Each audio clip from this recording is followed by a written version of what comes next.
My name is Caroline Johansson. I'm 28 years old, and for 3 years my parents called every single employer I applied to and told them I had a criminal record. I didn't. I've never been arrested. I've never even had a parking ticket. But by the time I was 27, I was living in a homeless shelter, washing my hair in a gas station sink, and eating one meal a day, because no one in a 50-mile radius would hire me. My dad would text me once a week, his same message every time: "Come home and apologize and maybe I'll stop." Then one Tuesday morning, a woman knocked on the shelter door and said 7 words that changed everything. "Your grandma hired me to find you." Before I tell you what was inside that briefcase, please take a moment to like and subscribe. But only if you genuinely connect with this story, and drop a comment telling me what time it is where you are right now. I always love seeing where you're all listening from. Now, let me take you back to Harlan, Ohio, the week after my 25th birthday, the day I decided I was done asking permission to have a life. Harlan, Ohio, population 4,000 and change. One grocery store, one high school, one diner that's been serving the same meatloaf since 1987. The kind of place where everyone waves from their porch and knows whose truck is parked where it shouldn't be. The Johanssons, that's us. We were considered decent folks. My dad, Gerald, that worked as plant manager at the Harlan manufacturing facility for 19 years before it shut down.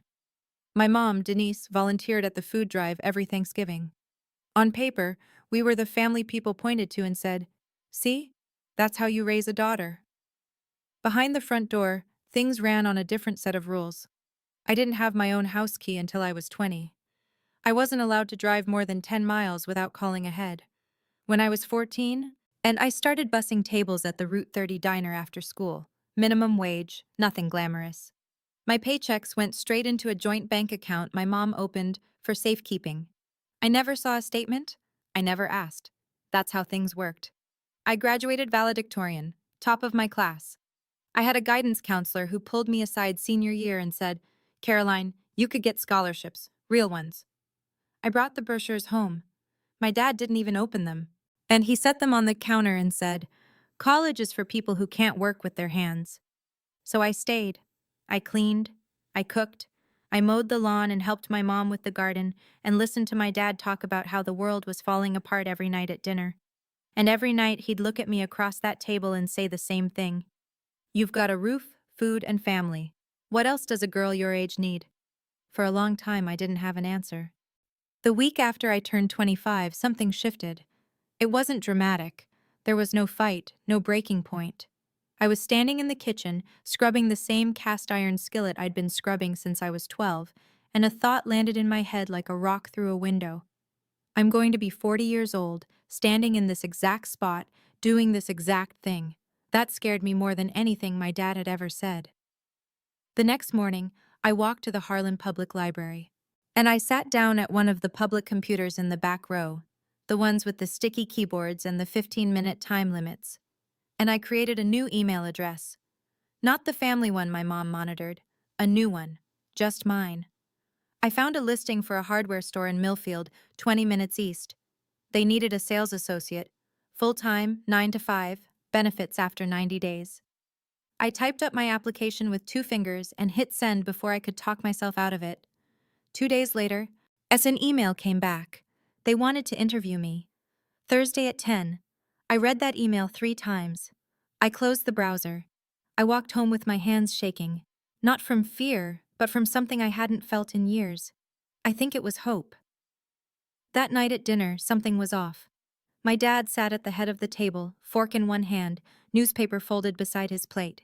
He looked at me once, just once, with an expression I couldn't name.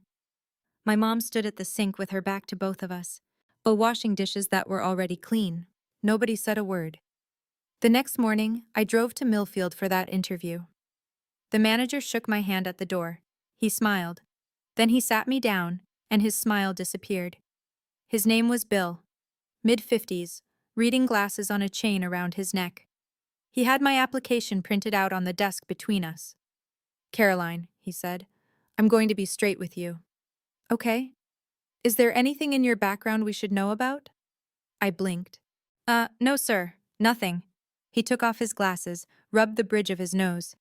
"We received a phone call yesterday. Someone I'm not going to say who, mentioned a felony theft charge. The room tilted. I gripped the armrest of my chair. That's not true. I've never been arrested. I've never stolen anything in my life. Bill looked at me, and I could see it.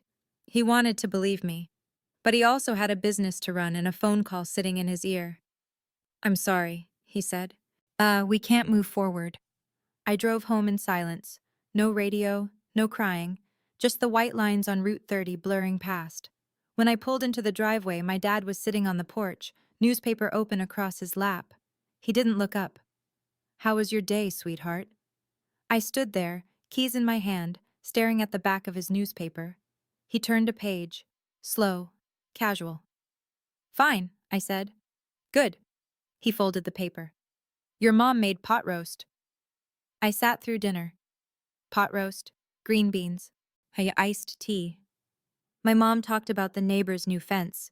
My dad nodded along like it was the most interesting thing he'd ever heard, and somewhere between the pot roast and the iced tea, a thought started forming. Small, ugly, impossible. Did they know? I pushed it down. They were my parents. Parents don't do that. I wouldn't push it down for long. Over the next 6 weeks, I applied to 3 more places. A grocery store in Ridgeway, a warehouse on the county line, a diner in Cooperton that was hiring morning shift. All 3 called me in for interviews. All 3 canceled within 48 hours. The grocery store said they'd filled the position. The warehouse never called back. But the diner? The diner was different. The owner, a woman named Pat, was honest with me. She leaned across the counter and lowered her voice. Honey, someone called here about you. My chest tightened. What did they say? Said you had a criminal record. A theft and fraud. Was it a woman? Pat nodded. Said she was a concerned neighbor. Concerned neighbor. That night I waited until my parents went to bed. I crept down the hallway to my mom's sewing room, the one room in the house that was hers alone. I opened the desk drawer, pushed aside the fabric scraps and pincushions, and there it was. A small blue notebook. I opened it. My mom's handwriting, careful, neat, the same cursive she used for birthday cards.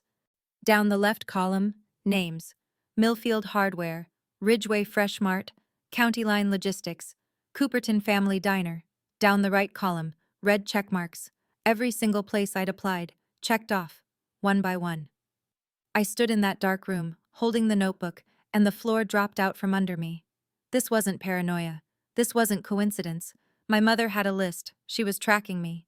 I put the notebook back, closed the drawer, walked to my room. I didn't sleep that night. And I just lay there, staring at the ceiling, turning one question over and over. How do you fight the people who are supposed to protect you? The next morning, I placed the blue notebook on the kitchen table. My mom was pouring coffee. My dad was buttering toast. The radio was playing some old country station. Everything normal. Everything ordinary. Mom, I said, explain this. Denise looked at the notebook. Her hand stopped mid-pour. Coffee pooled on the counter. Then the tears came. But you went through my things? Her voice cracked on cue. Is this how I raised you? Going through your mother's private belongings? You called my employers, every one of them.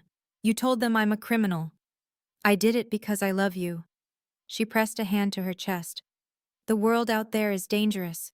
You have no idea what can happen to a girl alone.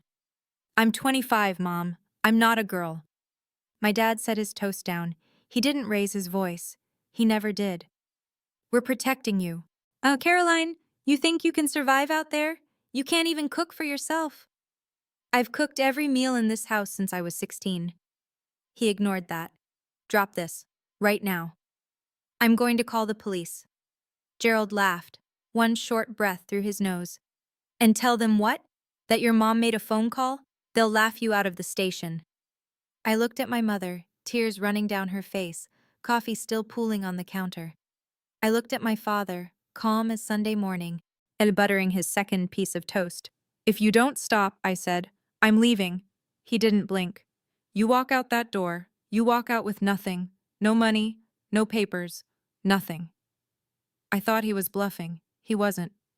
I packed that night, one backpack, 2 changes of clothes, a toothbrush, my phone charger, and a photo of my grandmother that I kept in my nightstand. When I opened the front door, my mom was standing in the hallway, arms crossed, face dry now. The tears were gone. It's replaced by something harder. "If you leave," she said, "you're dead to us." My dad stood behind her, arms folded, filling the hallway like a wall.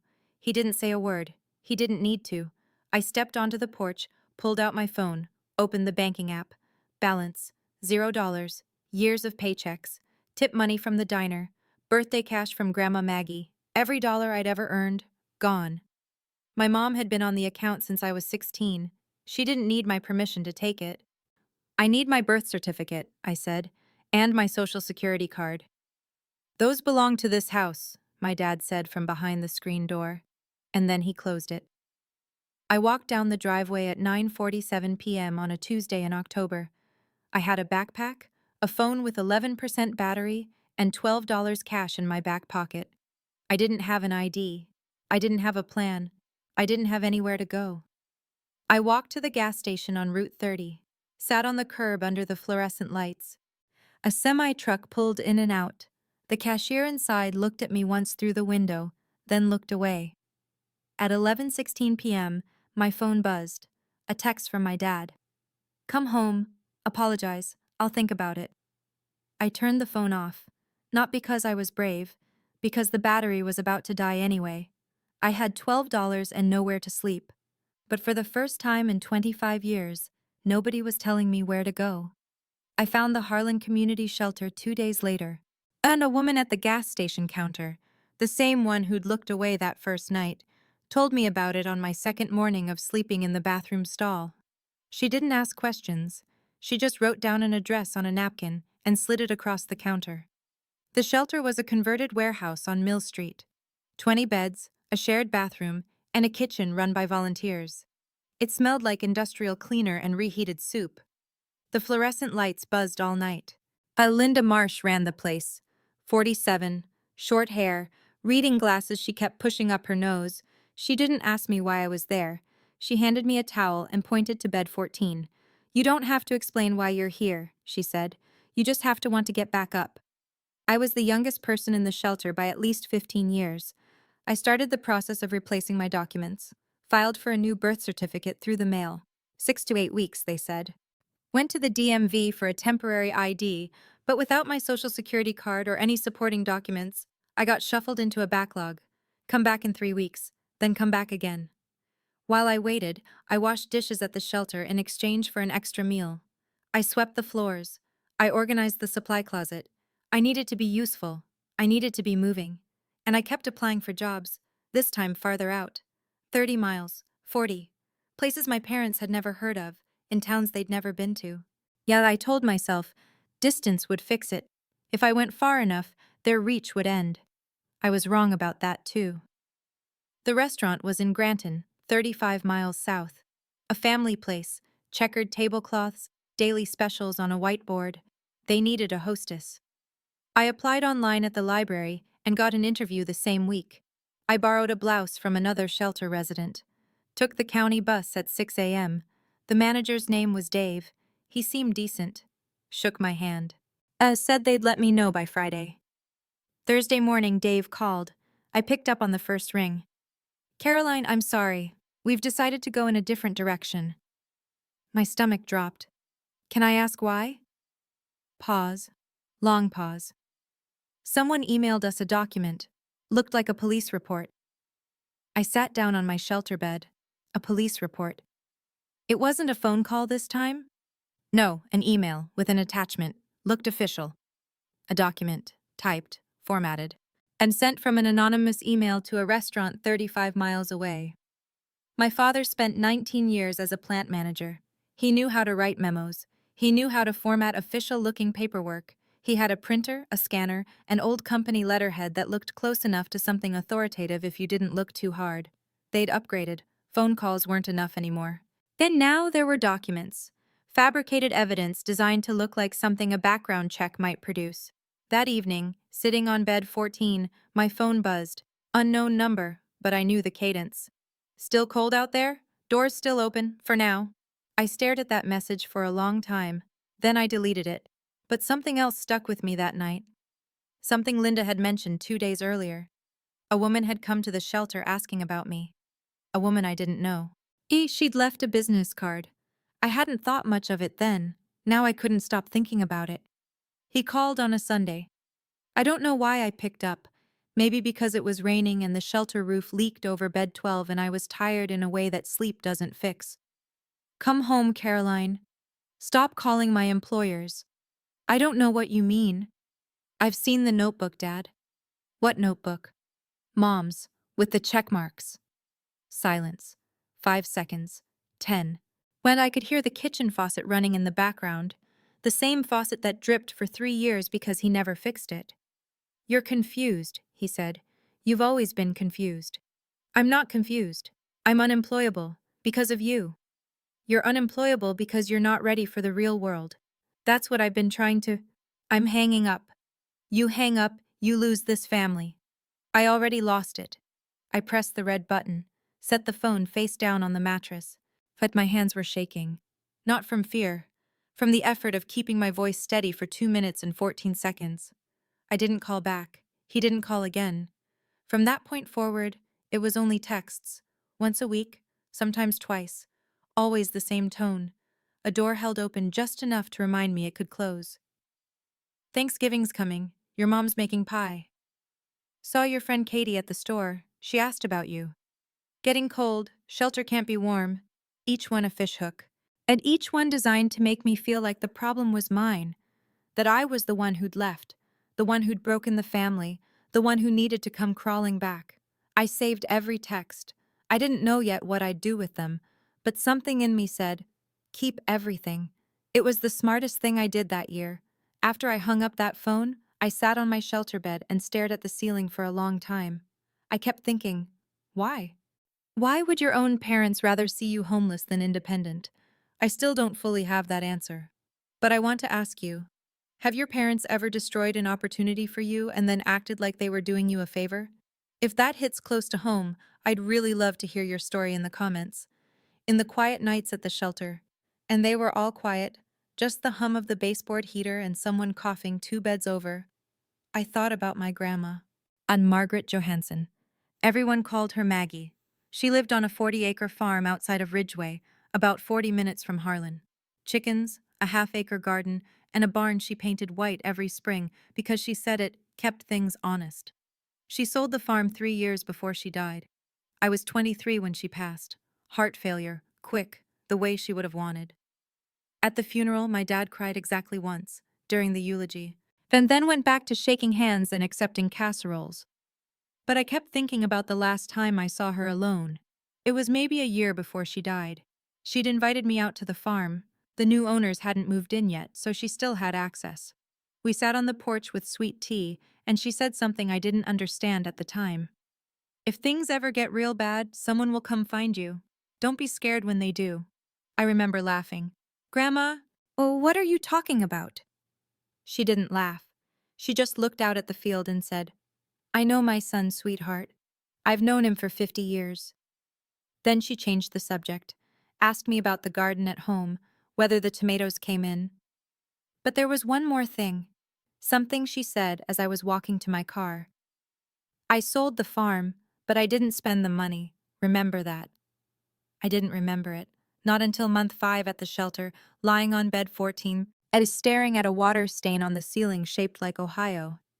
Then I remembered every word. It was Linda who brought it up again. I was restocking the supply closet, toilet paper on the left, cleaning spray on the right, the kind of mindless work that keeps your hands busy when your head won't stop. And she leaned against the doorframe with that look she got when she was choosing her words. Caroline, remember that woman who came by last month? I stopped. The one asking about me? Yeah, Ruth something. I didn't give her your information. Shelter policy. But she left a card. Linda pulled it from her back pocket, slightly bent at the corner. She handed it to me. Ruth Callan, licensed private investigator, State of Ohio, license number P. I-20147 740 555-0182. I read it twice. Private investigator. My first thought, the obvious one, My dad hired someone to find me. This was his next move. Track me down, report my location, is maybe try to get me removed from the shelter on some fabricated claim. What did she look like? I asked. 50s, short gray hair, calm, polite. Linda paused. She didn't seem like trouble, Caroline. She seemed like someone looking for a person she cared about. I slipped the card into my pocket. I didn't call the number. I wasn't ready to walk into whatever trap my father had set next.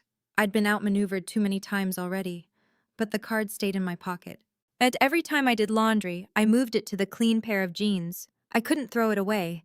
Something about it nagged at me. The way she'd come to the shelter instead of calling. The way she'd left her name instead of hiding behind an anonymous tip. That wasn't how my parents operated. They hid. They lied. They sent things from the shadows. This woman knocked on the front door. Month 7, I was starting to get my footing. My replacement birth certificate had arrived, and the DM5 finally processed my temporary ID. I had a photo of my own face on a government-issued card for the first time in my adult life. Small victory. Enormous feeling. Then Linda called me into her office. She was sitting behind her desk with the door closed. That never happened. Linda's door was always propped open with a brick she'd painted blue.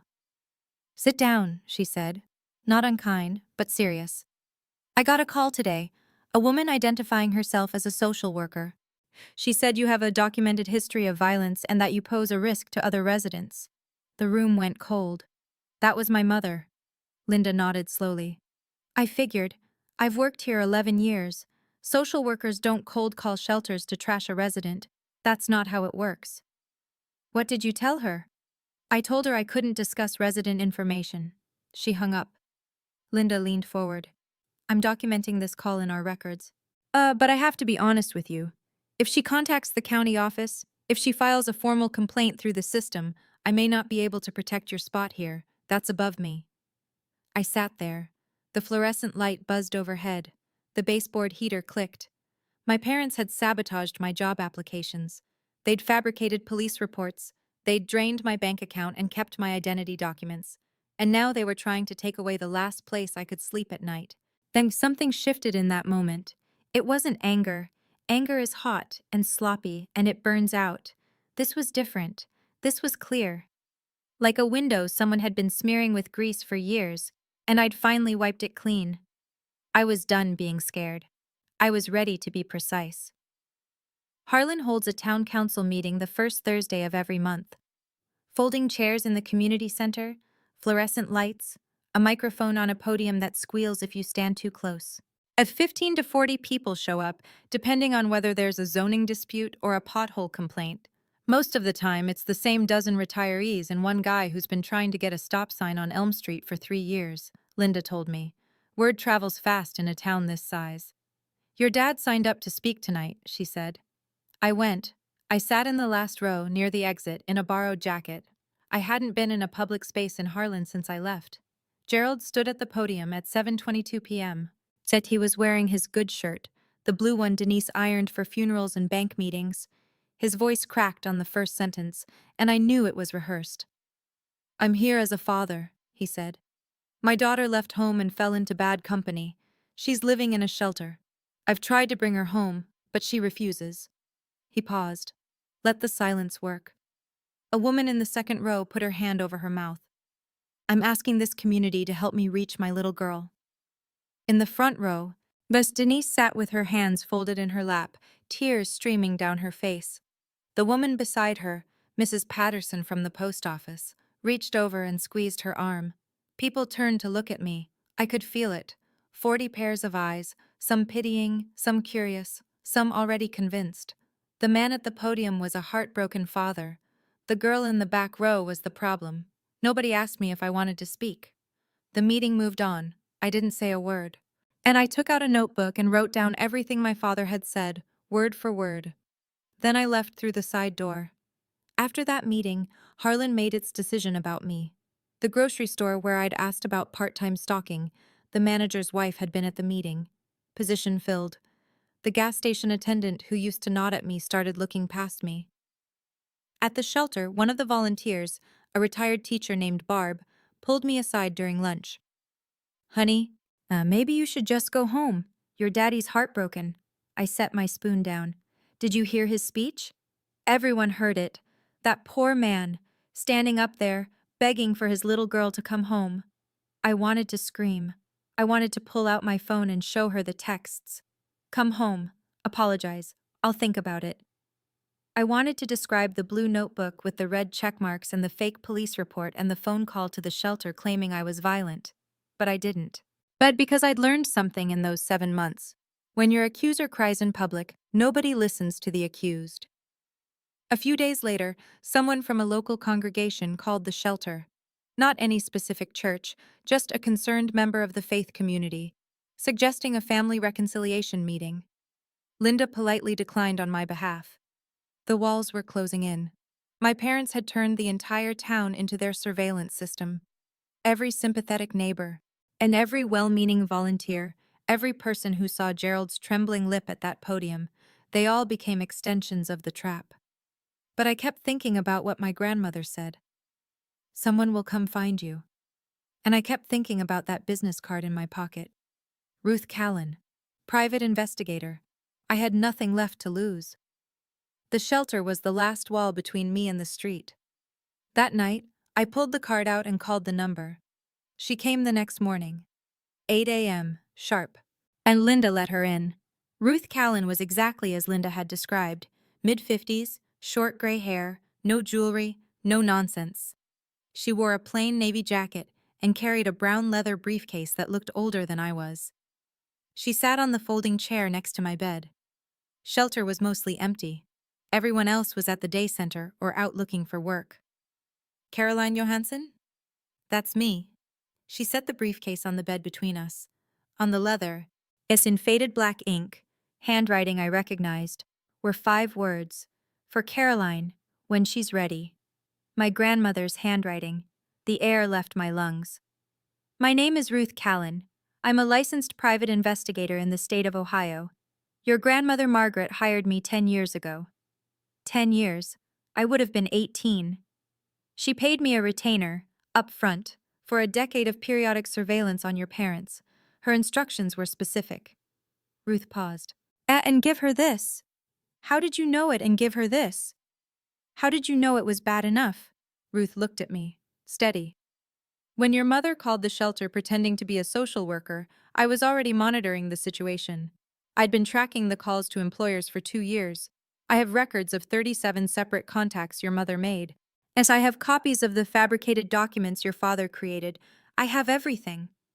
I stared at the briefcase. My grandmother's handwriting. A decade of planning. An old woman on a sold farm, looking 10 years into the future and seeing exactly what would happen. She predicted this, Ruth said quietly.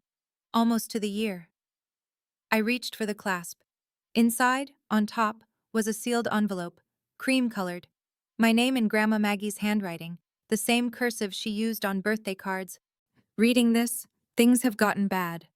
I'm reading this, things have gotten bad. I'm sorry I couldn't stop your father while I was alive. I tried. I spent 30 years married to a man just like him, your grandfather, and I know how the walls close in, how they make you think the cage is normal. But I spent my last years making sure you wouldn't be trapped forever. Inside this case is your way out. I use it wisely. Don't use it for revenge. Use it for freedom. I love you more than he ever let me show. Grandma Maggie. I set the letter down. My hands were steady. My eyes were not. Ruth waited. Then she opened a second compartment in the briefcase and pulled out a thick manila folder. She laid it on the bed and opened it. 5 years of documentation. Organized by date. Tabbed. But recordings of Denise's phone calls, 37 of them, where she identified herself as a concerned neighbor, a family friend, and in 2 instances, a social worker. Each recording had a date stamp, a phone number, and a transcription. Copies of emails sent from an anonymous account traced to the Johansson household IP address, containing attachments that mimicked police reports. Ruth had screenshots and metadata, photographs of the blue notebook, taken through the Johansson kitchen window during one of Ruth's periodic surveillance visits. I looked at Ruth. Is this admissible in court? Every bit of it. Ohio is a one-party consent state for recording, and I was hired as a licensed PI. My documentation follows chain of custody. I closed the folder, opened it again, closed it. There's one more thing, Ruth said. At the bottom of the briefcase beneath the folder was a large yellow envelope. As it was sealed with a wax stamp, not decorative, just practical, the kind a lawyer uses. In the upper left corner, Law Office of Philip Dern, Millfield, Ohio. I slid my finger under the flap. Inside, a stack of legal documents, paper-clipped and tabbed in blue. Ruth spoke while I read. Your grandmother sold her farm 10 years ago for just under $300,000. She placed the proceeds in a revocable trust, which became irrevocable upon her death. But the trust has been managed conservatively, certificates of deposit, treasury bonds, by a fiduciary at Mr. Dern's office. I looked at the number on the summary page. Then I looked again. $340,000. The sole beneficiary, Ruth continued, is you, Caroline Ann Johansson. No other parties are named. Your father has no knowledge of this trust. Your grandmother was explicit about that. She instructed Mr. But Dern to have no contact with Gerald or Denise under any circumstances. I put the papers down on the bed. The shelter mattress sagged under the weight of them. Or maybe that was me. Why didn't she just give it to me before? She wrote a note to Mr. Dern about that. She said, and I'm paraphrasing, if I give it to her now, Gerald will find a way to take it. She has to need it first. I looked at my grandmother's handwriting on the briefcase. For Caroline? Why, when she's ready. To access the funds, Ruth said, you'll need to visit Mr. Dern in person with valid identification. A birth certificate or state-issued ID will work. I reached into my back pocket, pulled out the temporary ID I'd gotten from the DMV 2 weeks earlier, the one I'd fought 3 months to get. It was the right time. She'd planned for everything. Philip Dern's office was above a hardware store in downtown Millfield. Narrow staircase, glass door with gold lettering, and a waiting room with 2 chairs and a fern that had seen better decades. Ruth drove me. I wore the only clean outfit I had, jeans, a white blouse borrowed from Linda, and shoes I'd bought at a thrift store for $4. Dern was 64, thin, wire-rimmed glasses. He stood when I walked in and shook my hand with both of his. Your grandmother talked about you constantly, he said. Please, sit. He verified my ID, checked the birth certificate I'd received by mail. I cross-referenced my social security number through a secure system. Everything matched. Everything was in order. The trust is active, he said. You have full access to the funds as of today. He slid a document across the desk. I signed. My hand didn't shake. Then he said something I wasn't expecting. Your grandmother also left instructions for me. She wrote, Caroline might need a lawyer before she needs the money. He opened a desk drawer. She asked me to refer you to someone if needed, a litigator. He handed me a business card. Ellen Briggs, civil litigation, defamation, harassment, based in Millfield. I took the liberty of calling her this morning, Dern said. She can see you at 2. I looked at the card, then at Dern. Did my grandmother plan this too? She planned for the possibility. She hoped it wouldn't come to this. I called Ellen Briggs at 1:45. I was in her office by 2:10. By 3:30, and she had reviewed Ruth's entire evidence file, every recording, every fabricated document, every check-marked entry in that blue notebook. Her exact words. This is defamation per se. Falsely stating someone has a criminal record is actionable in Ohio without proving damages. But we have damages. 3 years of them. She filed the lawsuit that week. Gerald Johansson was served on a Monday morning at 8:15 a.m. A process server walked up the driveway while Gerald was checking the mailbox. Mrs. Patterson from the post office was watering her azaleas 2 doors down. She watched the whole thing, the envelope, Gerald's face, the way he stood on the driveway reading the first page without moving for a full minute. Denise was served separately, 1 hour later, at the Harlan Fresh Mart. She was in the cereal aisle. 3 people she knew from her cooking group were in the store at the time. By noon, half of Harlan had heard. By dinner, the other half. Gerald called my phone 14 times that afternoon. I didn't answer. Ellen had advised me, all communication goes through counsel now. At 6:47 p.m., a text came through. You're going to regret this. I'm your father. Ellen logged it. Exhibit 47. The following day, Denise started her campaign. She called 5 neighbors in a single afternoon. Through tears, always tears, she told each one the same thing. My daughter is suing me because I loved her too much. But something had shifted. The lawsuit was filed in county court. Court records in Ohio are public, and people in small towns read court records the way they read the church bulletin, thoroughly.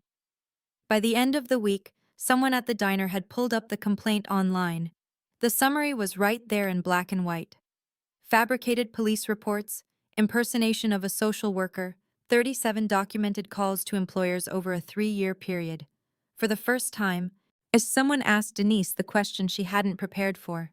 It was Tom Adler, Gerald's neighbor of 30 years. He ran into her at the gas station. Denise, is it true you called her employers?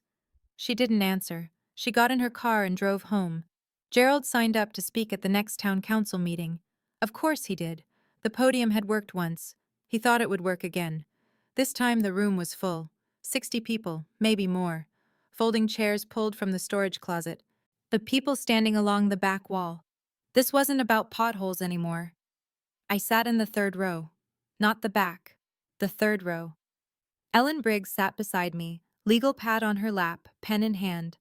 She wore a gray blazer and an expression that gave away nothing. Gerald took the podium at 7:15. Most of you know me, he said. I've lived in Harlan my whole life. I coached Little League, I served on the planning committee. Oh, and now my own daughter is trying to destroy this family with a frivolous lawsuit. He gripped the sides of the podium. She's been influenced by outsiders, lawyers, people who don't know this family. I'm asking this community to stand with me. He looked at me. I looked back, didn't flinch. The room was silent. Then Ellen stood up. My name is Ellen Briggs. I'm an attorney licensed in the state of Ohio, and I represent Caroline Johansson. She spoke calmly. Gay has been filed in county court. The has been filed in county court. The complaint, and its supporting evidence, are part of the public record. I'd encourage anyone here who's curious to look them up, rather than relying on one person's version of events. She sat down. No drama, no accusations, no raised voice. The room was quiet for 8 full seconds. I counted. Then the council chair cleared his throat and moved to the next agenda item. Gerald stood at the podium a moment longer. Then he sat down. He didn't look at me again. The court granted the civil protection order 11 days later. 500 feet. No direct contact. No contact through third parties. No phone calls, no texts, no letters, no emails, no messages relayed through neighbors, friends, or anyone else. And Gerald violated it within the first week. He borrowed his neighbor's phone, a man named Dale who didn't know any better, and texted me, "This isn't over, Caroline." Ellen documented it, filed it with the court. Gerald received an official warning from the judge. One more violation, and he'd face contempt charges. The defamation case moved forward. Ellen submitted Ruth's evidence package, the recordings, the call logs, the fabricated documents, the metadata linking the anonymous emails to the Johansson household, 37 calls, 5 forged police reports, 3 years of systematic interference with my ability to earn a living. Gerald hired a lawyer, a low-cost attorney from 2 counties over who looked like he'd rather be anywhere else. After reviewing the evidence, he called Ellen and recommended settlement. Gerald refused. I'm not settling with my own daughter. His attorney withdrew from the case the following week. Gerald didn't hire a replacement. Meanwhile, the court records were doing their work. In Harlan, public documents are public conversations. People read, people talked. Did you see the part about the social worker call? She made 37 calls. Gerald faked a police report? Gerald Johansson? At the Harlan diner, where I used to bus tables at 14, the cook told a regular, "That girl applied here once. I turned her down because of a phone call. I feel sick about it." The truth doesn't need a podium, it just needs to be accessible. Slowly, then all at once, Harlan started reading. Denise was the first to feel it. The Thursday Cooking Circle, a group of 8 women who'd been meeting at each other's houses for 15 years, sent her a message through the group organizer. "We think it's best if you take a break for now, Denise, just until things settle down." Things were not going to settle down. Gerald went to the coffee shop on Main Street, his booth, his morning routine for 20 years. The booth was occupied. By nobody. People just weren't sitting there. He took a table by the window. No one joined him. The waitress refilled his coffee without making eye contact.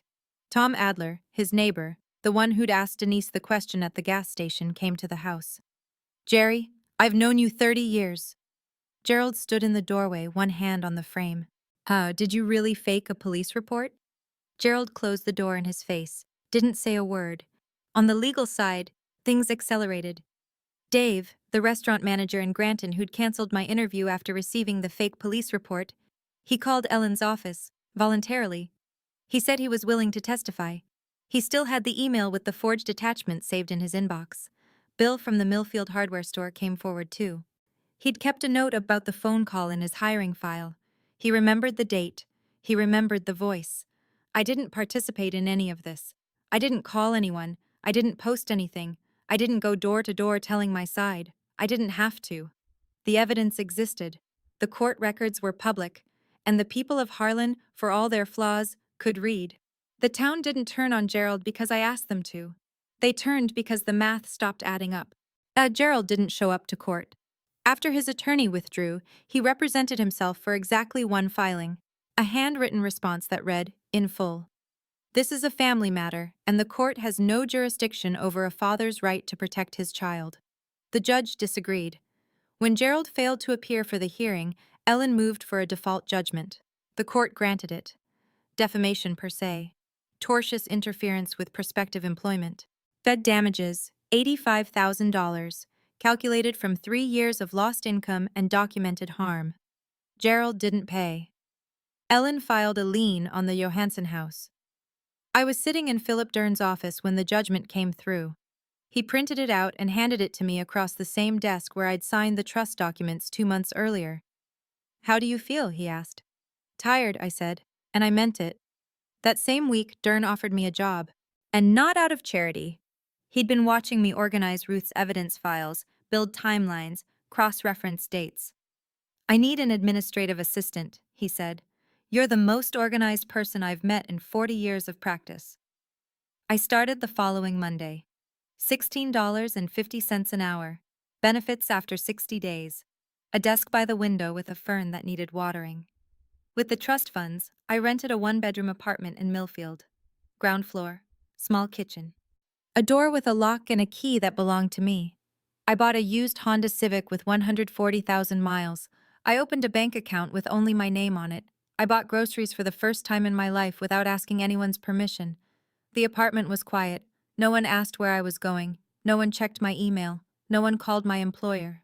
The quiet was the loudest thing I'd ever heard. You know, when I was sitting in that courtroom and the judge read the ruling, I didn't feel joy. I felt tired. 3 years of my life, gone. 8 months in a shelter bed. All because my parents would rather destroy me than let me go. Let me ask you something specific. If your parents had faked a police report to stop you from getting a job, would you have sued them? Or would you have walked away? Tell me in the comments. I genuinely want to know. 3 months after the judgment, a letter arrived at the shelter. Linda forwarded it to me.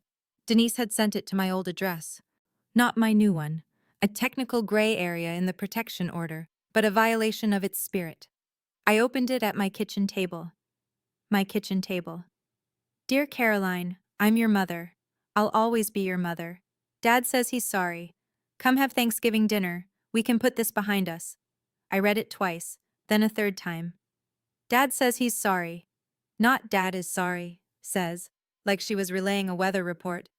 "We can put this behind us. Not I was wrong. Not I shouldn't have called your employers 37 times. Not I forged documents to keep you unemployable. Just, we can put this behind us." Like it was a disagreement about the thermostat. I sat with that letter for an hour. I made coffee. I fed my cat, a tabby I'd adopted from the Millfield shelter and named Maggie. Because of course I did. Then I wrote back. Through Ellen, as the protection order required. "Mom, I wish you well. But love does not include sabotaging your child's ability to survive. You called my employers. You impersonated a social worker. You tried to get me removed from the only place I had to sleep. Please respect the court order. Do not contact me again. Caroline. I sealed the envelope, stamped it, drove to the post office in Millfield, not the one in Harlan, not the one where Mrs. Patterson would see me and report back. Then I went home. My home. I cooked dinner for one. Pasta, garlic bread, and a glass of water. Maggie sat on the counter and watched me eat. It was the best meal I'd ever had. I'm not telling you this story so you'll hate my parents. I'm telling you because somewhere right now, someone is lying in a bed they don't own, staring at a ceiling they can't paint, wondering if wanting a life of their own makes them a bad daughter, or a bad son, or ungrateful, or selfish. It doesn't. Wanting to work is not betrayal. Wanting independence is not disrespect. And walking away from people who are actively destroying your life is not cruelty. It's survival. My grandmother couldn't save herself. She spent 30 years married to a man who controlled everything, where she went, who she talked to, what she was allowed to want. By the time she got free, she was 70 years old and living in a rented apartment with nothing but a sold farm and a plan. But she saved me. She planned it 10 years in advance. She hired a private investigator, that set up a trust, and wrote a letter that she sealed in a briefcase and hoped I'd never need to open. That's what real love looks like. Not control dressed up as concern. Not sabotage disguised as protection. Love makes a plan for your freedom, even when it costs everything. I'm 28 now. I work as an administrative assistant in a law office in Millfield. I'm saving for community college. I have a one-bedroom apartment, a used Honda, and a cat named Maggie who sheds on everything I own. And I don't talk to my parents. I haven't closed the door forever. But the key is mine now. They don't get to decide when it opens.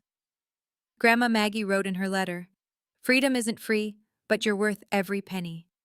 She was right. Gerald sold the house. He didn't have a choice. The lien Ellen filed meant the judgment had to be satisfied before the property could transfer, and Gerald couldn't afford to pay $85,000 out of pocket. The house on Maple Street, the one I grew up in, the one with the porch where he read his newspaper and pretended not to know what his wife was doing, sold for $168,000. After the lien, the realtor fees, and the back taxes he'd been ignoring, he walked away with just enough to rent. He and Denise moved to a trailer park outside of Galleon, 20 minutes from Harlan. Close enough to still buy groceries at the Fresh Mart, but far enough that they stopped running into people who used to wave. Gerald never admitted he was wrong. Not once. And he told his new neighbors the same story he told the town council. "My daughter was brainwashed by a lawyer." He'll probably tell that story until the day he dies. Some people would rather lose everything than admit they were the villain. But Denise did something I didn't expect. Ruth told me, months later, during one of our occasional phone calls. Denise had started seeing a therapist, on her own, without Gerald knowing. She told the therapist that during their third session, "I think I did something terrible. I don't know what to do with that. I'm not ready to forgive her. I may never be. But I can hold two things at once. The woman who called 37 employers and lied about her daughter, and the woman who finally sat in a chair and said the truth out loud. People are complicated, even the ones who hurt you worst. But complicated doesn't mean you owe them access to your life. Healing doesn't require reconciliation, and sometimes it just requires distance." That's my story. If you made it this far, thank you.